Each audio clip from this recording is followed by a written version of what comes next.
Look who's here. The new black girl who thinks she's better than everyone else.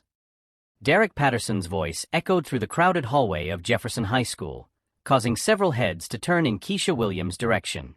The 17-year-old girl walked calmly toward her locker, completely ignoring the laughter and whispers that spread through the crowd of students. Her face remained serene, but anyone watching closely would notice a peculiar gleam in her eyes, not from fear or embarrassment, but from someone who had weathered much worse storms. Derek, captain of the school wrestling team and son of the biggest businessman in town, approached with his two usual followers. At 18 years old and 6 feet tall, he was used to intimidating anyone who crossed his path. "Hey, I'm talking to you," he shouted, slamming his hand on the locker next to Keisha. The young woman finally turned around, her gaze meeting his without a trace of submission. "Can I help you?" she asked, her calm voice contrasting with his aggressiveness. "Yes, you can," Derek smiled maliciously, knowing that half the school was watching. "You can start by showing some respect to the boss around here. You're in Patterson territory now, princess." Keisha had moved from Atlanta to this small Alabama town just 2 weeks earlier, when her mother got a job as a nurse at the local hospital. It was her 5th move in 3 years, and she was well accustomed to this kind of reception. What Derek didn't know was that Keisha Williams wasn't just another new girl trying to fit in. At 15, she had become the Georgia State Junior Jiu-Jitsu champion. 2 black belts, dozens of medals, and a history of defeating opponents twice her size. But on her mother's advice, she had decided to keep her skills a secret, hoping to have a normal school experience for the first time. "You know," Derek continued, taking her silence as a sign of weakness, "we have certain traditions here. Freshmen pay a welcome fee. Let's say $50 a week. For your protection, of course." A murmur rippled through the crowd. Some students looked uncomfortable, but no one dared confront Derek Patterson.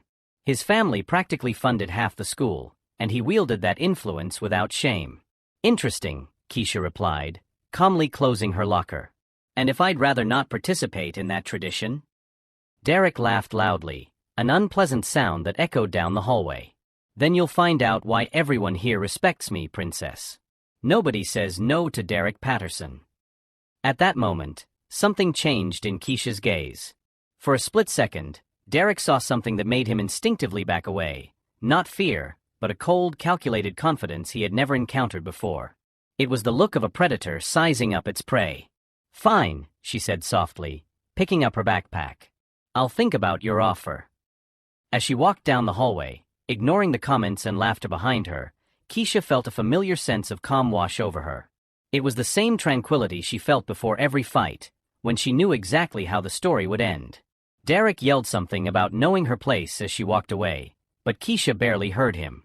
Her mind was already formulating a plan. He had made a classic mistake, completely underestimating his opponent. There, in front of all the contemptuous stares, she stood firm, like someone guarding a secret too powerful to be revealed before the right time.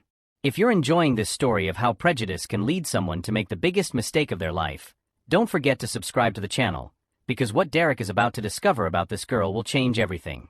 The next morning, Derek Patterson decided that words weren't enough. He had spent the whole night thinking about how daring that girl had been not to submit immediately to his authority, and he simply couldn't let it go. Keisha was in the library during break, focused on her history books, when she felt someone approach her from behind. Derek threw her backpack on the floor with force, scattering all her materials across the floor. "Oops," he said loudly, making sure other students heard. "How clumsy of me. You better pick up your little things, princess." As Keisha calmly crouched down to gather her belongings, Derek continued, "You know, I talked to my dad last night. He thought it was interesting that we have a new student who doesn't understand how things work around here." The mention of Derek's father caused several students to discreetly move away. Everyone knew that Richard Patterson controlled most of the jobs in town through his construction company. "I hear your mother works at the hospital, doesn't she?" Derek smiled maliciously. It would be a shame if there were complaints about her professional performance. For the first time, Keisha stopped gathering her books. Her hand slowly closed around a pencil, and anyone trained in combat would have recognized the controlled tension in her muscles. But she just took a deep breath and continued putting her things away. "Got the message?" Derek asked, satisfied with what he interpreted as submission. "I got it loud and clear," Keisha replied, her voice dangerously calm. What Derek didn't know was that this wasn't the first time Keisha had faced racial intimidation. In Atlanta, she had grown up in a neighborhood where learning to defend herself wasn't an option, it was a necessity. At 12, after being pushed around by a group of older girls who told her she didn't belong there, her mother enrolled her in jiu-jitsu classes. Master Rodriguez, an Army veteran who had opened a gym in an abandoned warehouse, saw potential in the quiet girl who showed up on her first day with a black eye. Jiu-jitsu isn't about brute strength, he told her. It's about using your opponent's strength against him. The bigger his ego, the harder he'll fall. For 5 years, Keisha trained religiously. She learned not only the fighting techniques, but the philosophy behind them: patience, observation, emotional control, and the exact moment to act. By 17, she had become the Georgia State Junior Champion, defeating much larger and more experienced opponents. But what really forged her character was what happened at her previous school. A teacher had made racist comments during a history class, suggesting that certain cultures were naturally more prone to violence. When Keisha politely questioned the statement with historical data, he kicked her out of the classroom for disrespecting authority. That night, she researched every public statement that teacher had made over the past 5 years, collected his controversial social media posts, and documented a clear pattern of racial bias. 3 weeks later, a meeting with the board of trustees, parents, and local media resulted in the teacher's dismissal and significant changes to the school's curriculum. That's when Keisha learned a valuable lesson. True strength wasn't just in her fighting skills, but in her ability to think strategically and act at the right moment.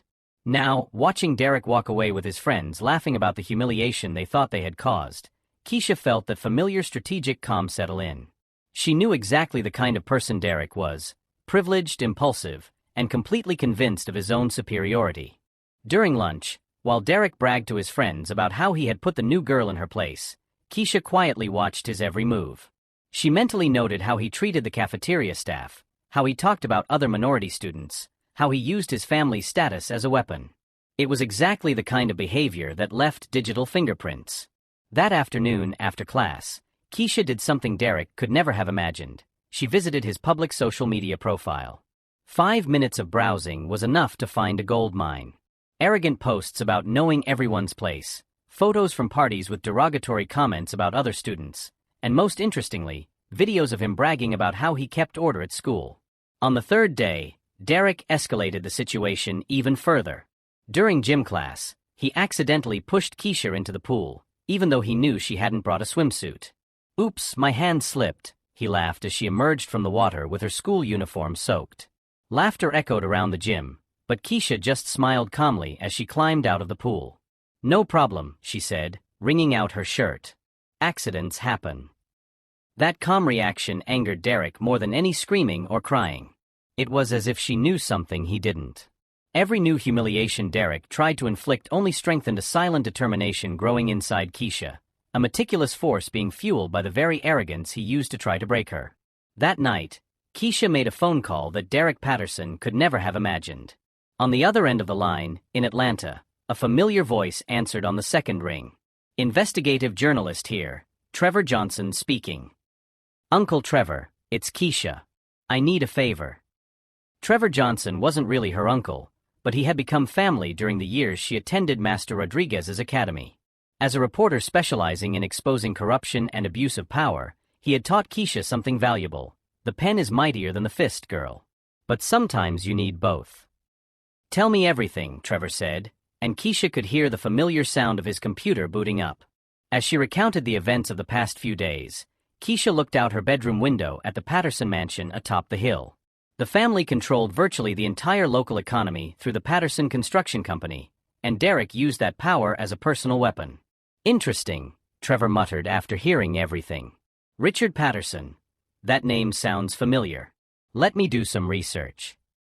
The next day, Derek decided to turn Keisha's humiliation into a public spectacle.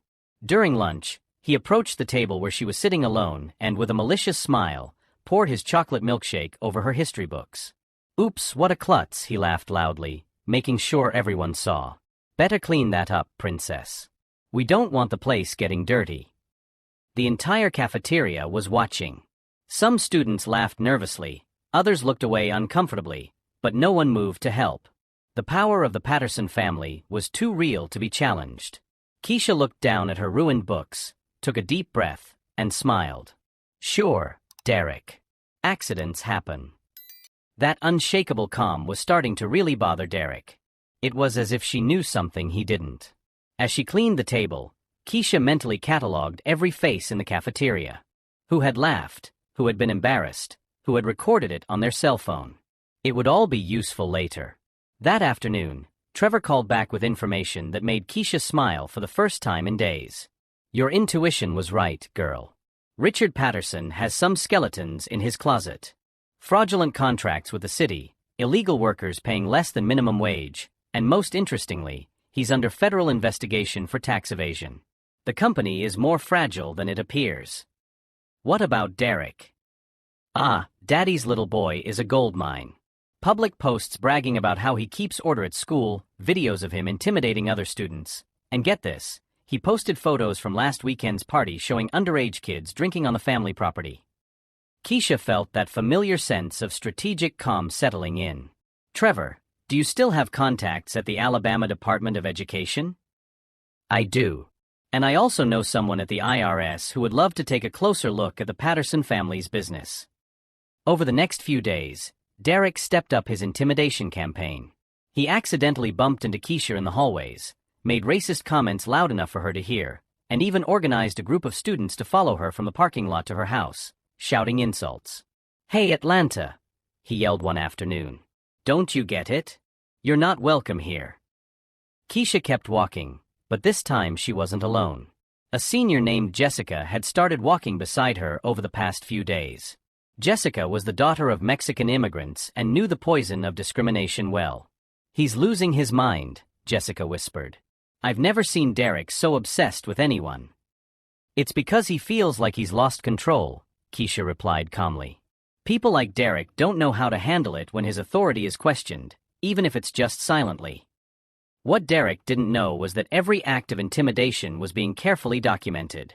Keisha had learned how to discreetly record audio on her cell phone, and Jessica had volunteered to be a witness to everything she witnessed. More importantly, Trevor was building a comprehensive dossier on the Patterson family.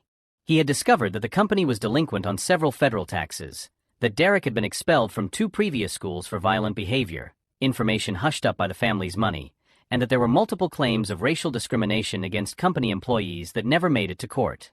Their arrogance is so great that they've left a mile-long digital trail, Trevor told Keisha during a late-night phone call. Derek posts publicly about how certain people should know their place. His father has interviews in local newspapers where he makes questionable comments about preserving traditional community values. Keisha was beginning to understand that Derek Patterson wasn't just a school bully. He was the product of an entire family system built on privilege and prejudice. And systems like that left vulnerabilities. On Friday of that week, Derek made his biggest mistake yet. During gym class, he deliberately kicked a volleyball hard into Keisha's face, causing her nose to bleed. Wow, bad reflexes, he said loudly, laughing with his friends. Don't they teach you how to dodge in Atlanta? The teacher, clearly intimidated by the Patterson family's influence, simply said, accidents happen. Keisha, go to the nurse's office. But this time, Derek had gone too far. Physical aggression with witnesses was exactly what Keisha was waiting for. That night, while applying ice to her bruised nose, she received a text message from Trevor that made her smile through the pain. I did it. The Department of Education is sending inspectors on Monday, and the IRS has authorized a routine audit of Patterson construction. It's time to show them what you've got, girl. Keisha looked in the mirror, watching the purple bruise around her nose. For months she had remained silent, absorbing every humiliation with the patience of someone who knew that true strength grows in darkness before exploding into the light. As these thoughts ran through her mind, a peculiar smile formed on her lips, not one of cruel revenge, but of someone who finally saw all the pieces on the board lining up perfectly, ready for a final move that would completely redefine the rules of the game. The following Monday, Derek Patterson made the mistake that would seal his fate forever. Frustrated by Keisha's apparent continued submission, he decided she needed one final definitive humiliation. During lunch break, in front of the entire crowded cafeteria, Derek approached the table where Keisha was sitting and, without warning, poured his soda over her head. Now you're going to learn once and for all where you belong here, you. He began to yell a racial slur, but never got to finish his sentence.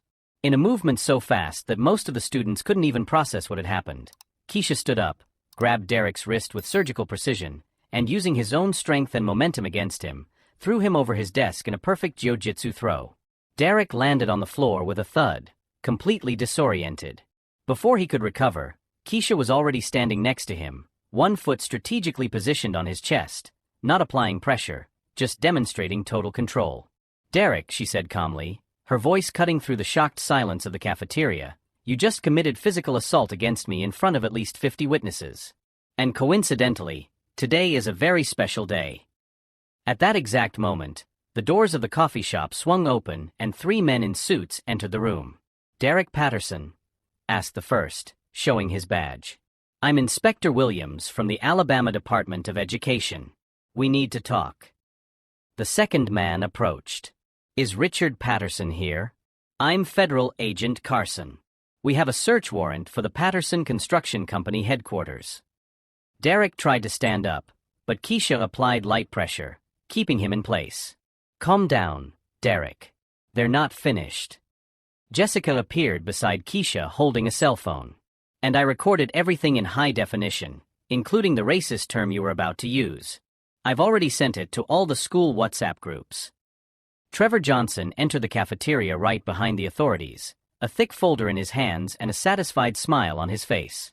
"Keisha, perfect timing. The feds found exactly what we expected at the company." Agent Carson opened his briefcase.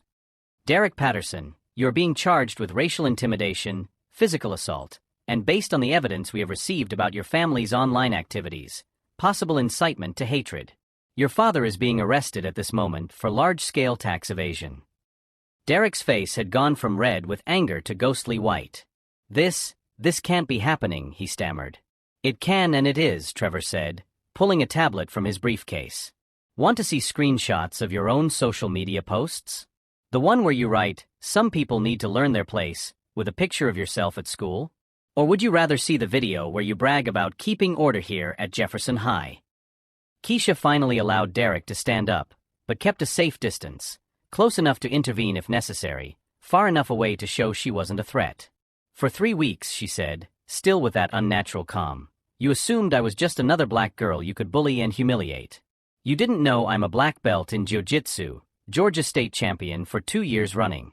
You didn't know I have a friend who's an investigative journalist specializing in exposing corruption. And you definitely didn't know that every racist word, every threat, every act of intimidation was being carefully documented." Inspector Williams turned to the school principal, who had rushed over when he heard the commotion. "Mr. Morrison, we need an urgent meeting about this school's anti-bullying policies. According to the documents we've received, this behavior has been going on for years without any intervention." Derek tried to speak, but his voice came out as a desperate whisper. "My dad will take care of this. He always does." His dad, Agent Carson said dryly, is currently being handcuffed for evading $2,400,000 in federal taxes. Patterson Construction Company is being audited from top to bottom, and based on what we've found so far, you'll be lucky if you don't lose everything. Trevor held his tablet up to the crowd of students that had formed. "And this is going in the state newspaper tomorrow. Local empire crumbles after investigation reveals pattern of discrimination and tax fraud." Nice headline, don't you think? The silence in the cafeteria was deafening. Derek Patterson, who just 10 minutes ago was the undisputed king of the school, now stood in a pool of soda, facing criminal charges, with his family financially ruined and his reputation destroyed forever. Keisha calmly picked up her backpack. "Derek, you asked me on the first day if I knew where I belonged. Now I know. I belong where I decide I belong. And apparently, you now belong a lot closer to the bottom than you do to the top." As the authorities escorted Derek out of the cafeteria, Keisha finally allowed a small smile to form on her lips, not out of cruelty, but out of the satisfaction of someone who had just proven that true justice sometimes needs to be served with precision, intelligence, and the perfect timing of someone who knows exactly when to strike back. 6 months later, Keisha Williams sat in the front row of Jefferson High School's main auditorium, wearing a sash that read Student Representative of the Year, as she received a standing ovation from the entire school. The transformation had been complete and irreversible. Derek Patterson never returned to Jefferson High. After being indicted for racial intimidation and assault, his parents transferred him to a military school in another state, desperately trying to salvage what was left of the family's reputation. Patterson Construction Company had gone completely bankrupt after a federal audit revealed a tax evasion scheme that had been going on for more than a decade. Richard Patterson was sentenced to 5 years in prison and fined $3 million. The mansion on the hill was auctioned off to pay the tax debts, and the family had to move into a small apartment in a neighboring town. The most ironic thing, Trevor Johnson said during his interview on the national television program that covered the case, is that Derek tried to bully exactly the wrong person. Keisha wasn't just a jiu-jitsu champion. She was a born strategist who documented every piece of evidence of discrimination with the precision of a professional investigator. Keisha's story had spread far beyond the borders of Alabama. Universities across the country began offering her full scholarships, recognizing not only her athletic abilities but her exceptional moral leadership. More importantly, the culture at Jefferson High School had changed forever. Keisha had created a mentoring program where veteran students helped freshmen adapt without fear or intimidation. The old system of protection fees and privilege-based hierarchies had disappeared completely. Jessica, who was now Keisha's best friend, often told new students, "You should have seen how she kept her cool for weeks. Planning every move, gathering every piece of evidence, waiting for the perfect moment to act. It was like watching a master chess player execute a checkmate in 20 moves." Principal Morrison, after being forced to implement new anti-bullying policies by federal inspectors, publicly admitted, "Keisha Williams taught us that tolerating discrimination isn't just morally wrong, it's legally dangerous. This school will never be the same." 9 months after the incident, Keisha received an unexpected letter. It was from Derek. "Keisha, I know I don't deserve your forgiveness, but I need you to know that you saved me from becoming an even worse person. Mandatory therapy made me realize how sick my behavior was. I know I ruined a lot of people's lives before you stopped me. Thank you for having the courage to do the right thing, even when no one else did." Keisha showed the letter to her mother, who smiled proudly. "You didn't just stand up for yourself, sweetheart. You stood up for everyone who came before you and everyone who will come after you." On graduation day, Keisha was chosen to be the valedictorian. Her message was simple but powerful. "I learned that hiding who you really are isn't protection, it's imprisonment.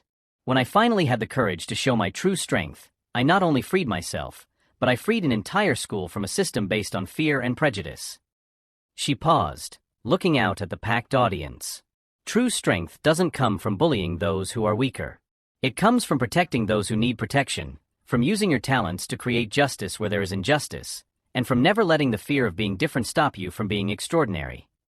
2 years later, Keisha was studying law at Harvard University on a full scholarship, specializing in civil rights. She maintained a popular blog where she documented cases of discrimination in schools across the country, helping other victims find their voice and justice. Derek Patterson, meanwhile, worked part-time at a convenience store and attended night classes at a community college, trying to rebuild his life away from the privileges he once took for granted. The lesson Keisha Williams taught Jefferson High School echoed far beyond those halls, that the best revenge is not destroying your enemies, but building a world where people like them can no longer cause harm. There are moments in life when we must choose between accepting injustice or fighting for change. Keisha chose to fight, with intelligence, strategy, and an unwavering determination that her story would be different.